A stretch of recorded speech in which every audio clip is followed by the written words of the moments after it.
Green park স্টেডিয়ামে আছেন reporter মাহবুব রিমন। সবশেষ খবর জানতে যাচ্ছে তার কাছে। রিমন, আইপিএল শুরু হতে এখনো ঢের দেরি। বাংলাদেশ ভারত 3 ম্যাচের টি-20 সিরিজ, তাও সপ্তাহখানেক। কিন্তু কানপুরে যা হচ্ছে, আপনি একেবারে মনে হচ্ছে টেস্ট ক্রিকেটে টি-20-র সাথে ম্যাচটা যারা মিস করছেন কিংবা প্রথমটা দেখেননি, তারা এক ঐতিহাসিক একটা রেকর্ড হয়তো মিস করেছেন। টেস্ট ক্রিকেট ইতিহাসের 147 বছরে এই ম্যাচই প্রথমবার, যে প্রথম ম্যাচে কিনা প্রথম 3 ওভারে কোনো দলের দলীয় রান 50 হলো। অর্থাৎ বাংলাদেশের বোলারদের পিটিয়ে একেবারে ধুনো করেছে।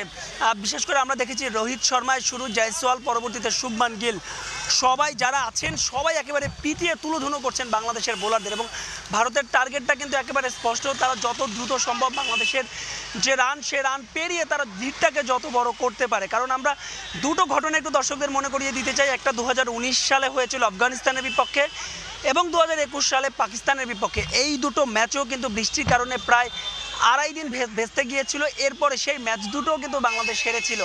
অর্থাৎ ভারত চাইছে যত দ্রুত এই রানটাকে তারা পার করে বাংলাদেশকে যত বড় লিড তারা দিতে পারে। এবং কাল যদি দুটো সেশনও বাংলাদেশকে ব্যাটিং করাতে পারে, ক্রিকেট তো গৌরবময় অনিশ্চয়তার খেলা, কি হয় বিশেষ করে বাংলাদেশ, যেখানে ভারতের ব্যাটসম্যানরা বাংলাদেশের বোলারদের পিটিয়ে একেবারে রীতিমতো তুলোধুনো করছে, সেখানে বাংলাদেশ দল 250 রানও করতে পারেনি। বোঝাই যাচ্ছে আসলে দু দলের শক্তিমত্তার ফারাক একটা। তবে এদের মধ্যে একজনের কথা কিন্তু আলাদাভাবে বলতে হয়, মমিনুল হক সৌরভ।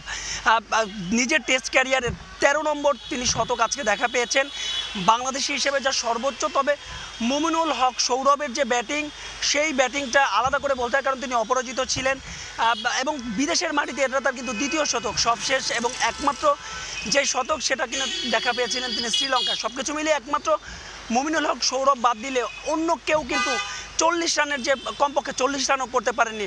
এবং লোয়ার অর্ডার ব্যাটসম্যান প্রথম সেশনে 3টা উইকেট পড়ে যাওয়ার পরে, কালকে 3টা, শেষ 4টা উইকেট, সেই 4টা উইকেট খুব খুব খুব দ্রুত আসলে পড়ে গিয়েছে এবং বাংলাদেশের লোয়ার অর্ডার ব্যাটসম্যান কেউ আসলে দাঁড়াতে পারেনি। এখন দেখার বিষয় ভারত তাদের এই রানটাকে কোথায় নিয়ে যেতে পারে এবং টাইগার বলার এখান থেকে আদৌ কামব্যাক করতে পারে কিনা। তো এই ছিল আমার কাছে কানপুর থেকে সবশেষ খবর বাংলাদেশ ভারত টেস্ট ম্যাচের।